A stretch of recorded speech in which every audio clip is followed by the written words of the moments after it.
Hey, that's right, it's me again and welcome back to another video. For today's video is meron na naman tayong bagong batch ng beautiful and young transgenders. So, pag-uusapan natin yan ngayon. Kasi nga, ang dami din kasing nag-PPM sa akin ng mga photos ng mga ka-sisters natin. At ngayon is mai-inspire na naman tayo mga sis, and I'm sure na meron kayong kilala dito kasi na-feature na to sa mga iba't ibang platform, just like sa Facebook, sa YouTube.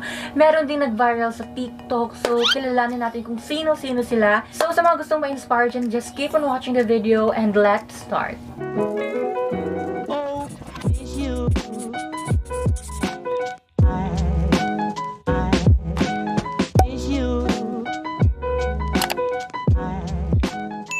So, tayo magsisimula na mga sis at nakaka-inspire lalo kasi ang dami-dami nila at gusto ko lang sanang credits sa mga owner ng mga pictures na to. At sa mga hindi pa nakapanood ng ating first video ng ating beautiful and young transgender is you can just click here or there. Basta nandyan, or you can check the link on the description box below para mapanood nyo din mga sis. Start tayo una dito kay Bianca Daluran. So, eto yung photo niya mga sis. As you can see naman is, nagdala siya ng red horse. As you can see naman sa kanyang photo noon is talagang napakaling transformation niya ngayon. Sasabing talaga, ikaw ba talaga yan? Kasi, you know what?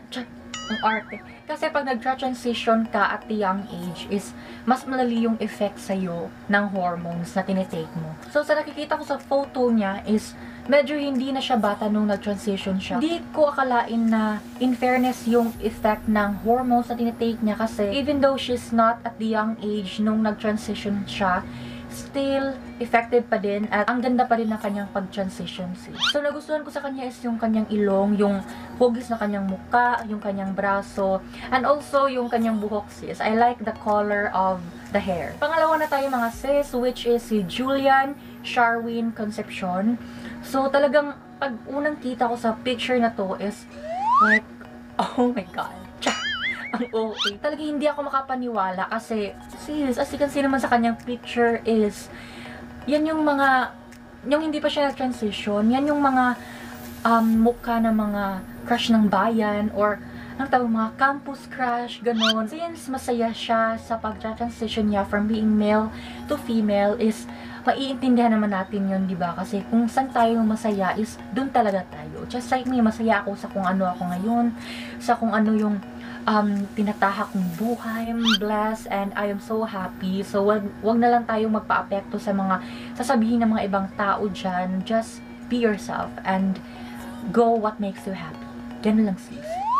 Nagustuhan ko sa kanya yung kanyang skin, napaka-glow, at yung kanyang mukha din, babaeng-babae talaga, yung kanyang aura, at ang cute ng kanyang smile sis, like,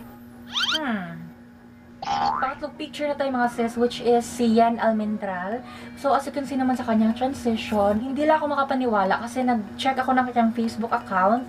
Is, iba talaga yung aura niya, iba yung mukha niya, talagang babae yung aura niya. At yung mga latest photo niya is, nag-iba talaga yung mukha niya. Iba talaga yung powers ng hormones, powers ng pag-self-love, gano'n. So, as long as inaalagaan mo yung sarili mo is, sis, fresh ka talaga, ganun lang. Nag-chat ako sa kanya at yung tinitake niya na hormones is yung micropill. Yung mga mabibili sa pharmacy, around mga 60 or 50 pesos lang yun. Kasi, alam ko yun kasi yun yung mga tinitake ko noon din, nung nagsisimula pa lang ako. Nagma-micropill siya and also, she's taking potency or mga vitamin C every morning at yung hormones is every night. Yan kasi yung kadalasan talaga. Next picture naman tayo mga sis, which is si Eros Nicolai Robles. So, nag-PM ako sa kanya. Nag-asa ko kung ano yung mga tinitake niya na hormones. Because as you can see naman sa kanyang picture is napakanipis lang niya sis. At also, yung kanyang mukha is ibang-iba sa kung ano yung face niya noon. So, nag-message ako sa kanya. Sabi ko, nasaan ba yun? Check ko muna. Nag-asa ko sa kanya kung ano yung mga tinitake niya ng hormones. Nag-PM ako sa kanya na nakita ko yung picture niya. Nag-reply siya sa akin, sabi niya, hello sis, thank you. Sorry sis, I can't understand Tagalog. So, napaisip ako kung taga-san siya. Baka taga-ibang bansa, ganun. Sabi ko, mapapa-nosebleed tayo nito. Sabi ko, you only speak English? Where are you from? Parang nag-ipag-chat lang sa mga afam, ganun. So, may I know what's the name of your hormone? What's the name? Yes, I speak English only. And I am deaf. So, deaf pala siya sis. Kaya pala, English lang yung alam niyang language. So, sabi niya, she's taking Dian 35. So, iba din kasi maka-fresh yung Dian 35, sis. So, sa mga hindi pa nakakita ng video ko about dyan, you can just check here or check the description box para alam nyo din yung about sa Dian 35. Next naman tayo mga sis, which is si Joshmaine Ibahan. So, nung nakita ko yung picture niya, nasabi ko na agad na parang half siya, half na foreigner, ganun. Kasi, as you can see sa kanyang picture, sis, is iba yung mukha niya, hindi siya pang Pilipinas eh. Hinahanap ko talaga siya sa Facebook pero hindi ko makita, hindi ko alam kung ano yung pangalan niya sa Facebook account niya kasi gusto ko pang makita yung iba niyang picture pero hindi ko nakita, sis. Ang masasabi ko lang sa transformation or sa glow up na ito is ang ganda, sis. Ang ganda ng skin, ang ganda ng ilong, ang ganda ng mata. At alam nyo ba kung ano yung tinitake niya? Yung dala niya ngayon, yan yung tinitake niya. Ang masasabi ko lang, ang ganda, ang fresh, at lalo talaga siyang naging foreigner nung blondie na yung hair niya. Next picture naman tayo, which is si... Oh! Kilala ko to si. Yung next picture natin mga sis, which is si Ryan Sandy Aquin or Akuin. Siya po talaga yung isa din sa... alam kong kilala nyo din kasi famous itong batang to. Ang cute kasi niya, sis. As you can see naman sa kanyang transition is ang ganda.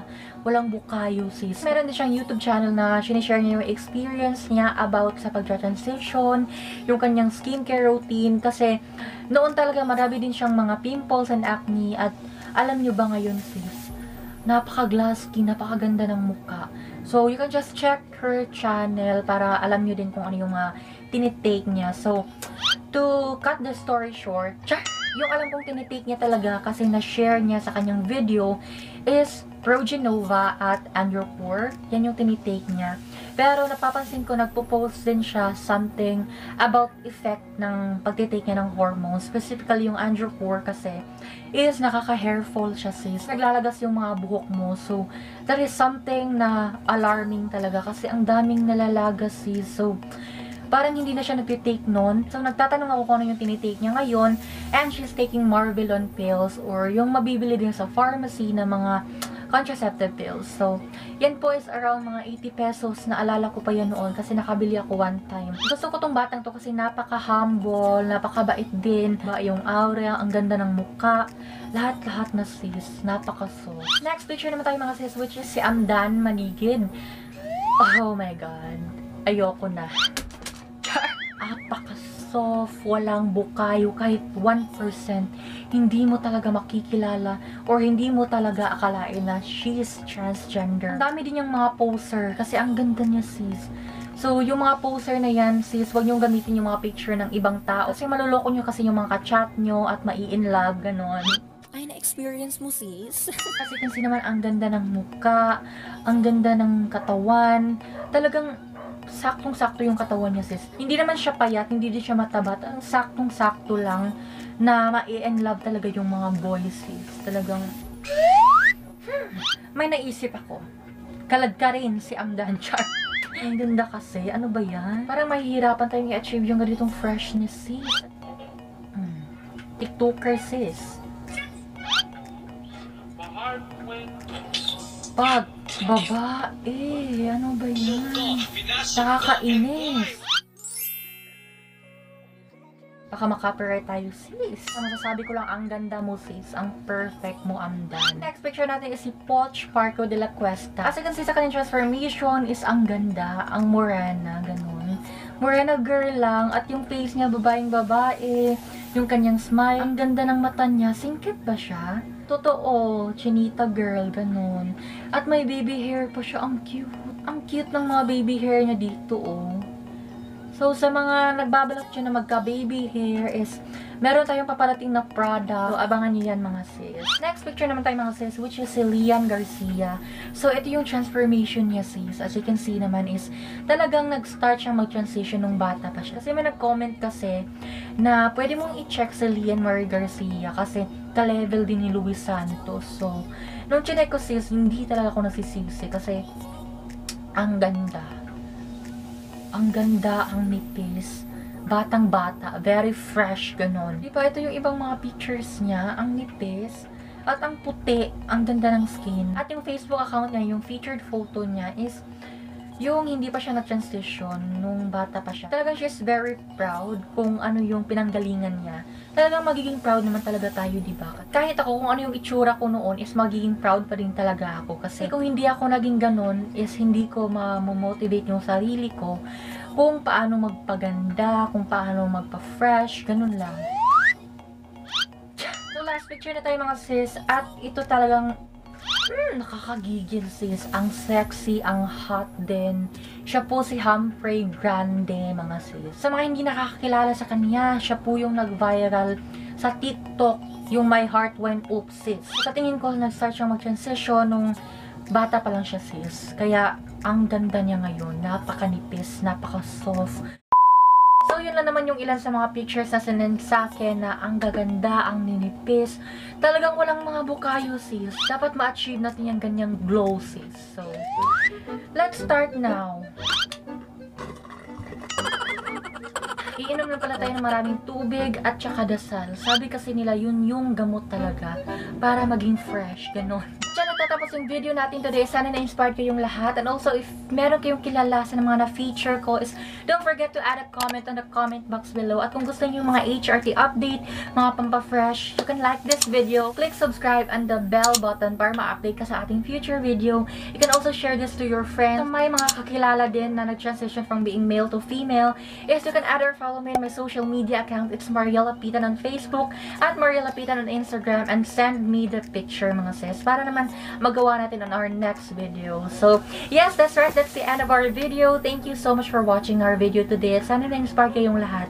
See you on my next video and enjoy the rest of the day. Bye-bye!